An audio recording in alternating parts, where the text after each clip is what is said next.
Hello everyone, welcome to my YouTube channel. आज का हमारा टॉपिक है ओपेम डिफरेंशिएटर।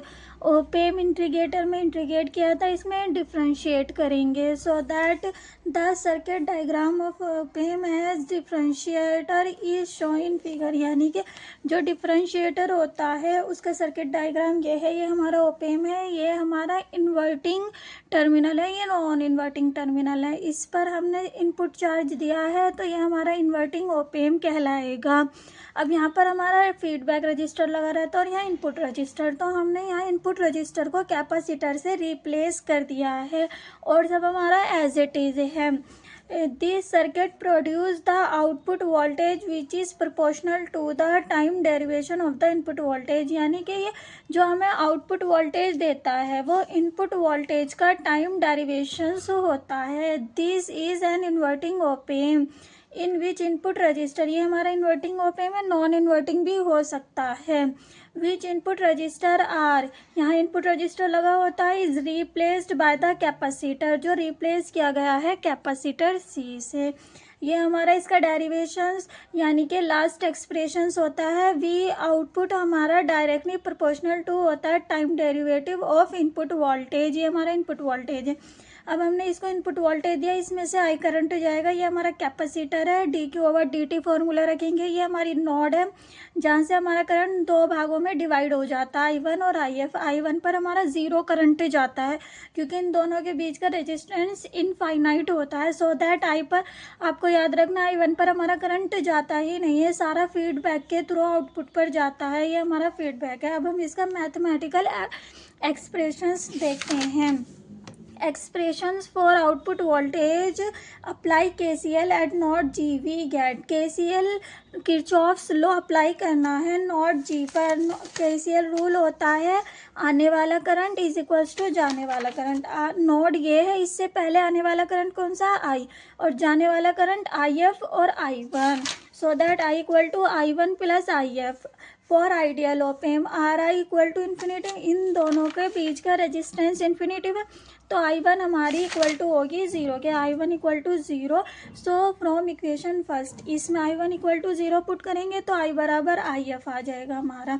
अब I पर हमारा किससे होके जा रहा है करंट, कैपेसिटर से, तो यहाँ कैपेसिटर के लिए फॉर्मूला रखेंगे D Q over D T equal to V G minus V output upon R F, यानी कि जो हमारी IF करंट है वो वी जी से वी आउटपुट के बीच में जाएगी।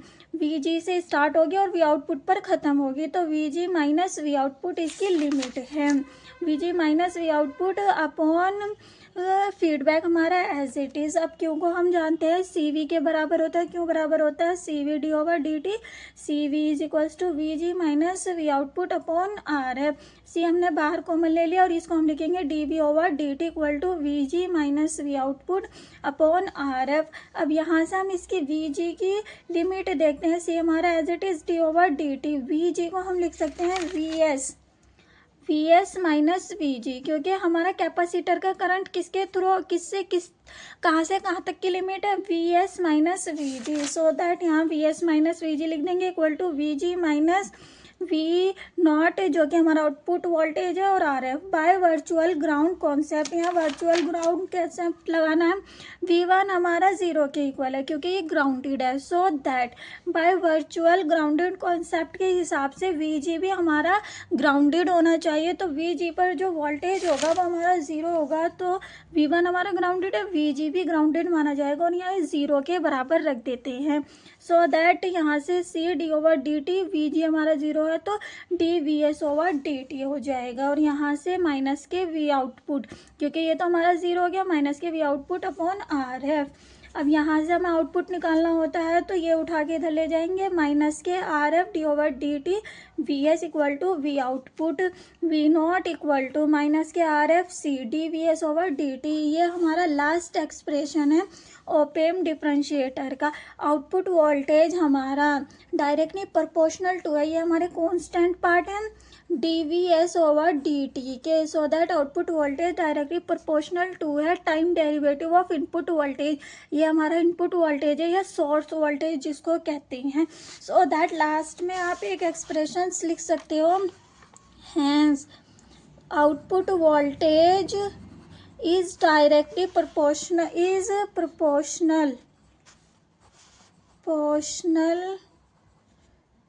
to the time derivative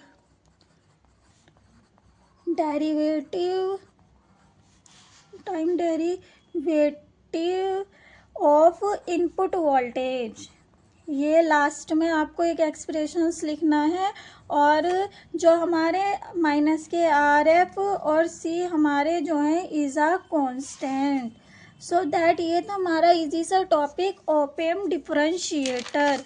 ये हमारा ओपेम डिफरेंशिएटर था। आज की वीडियो में इतना ही, मिलते हैं नेक्स्ट वीडियो में एक नए टॉपिक के साथ।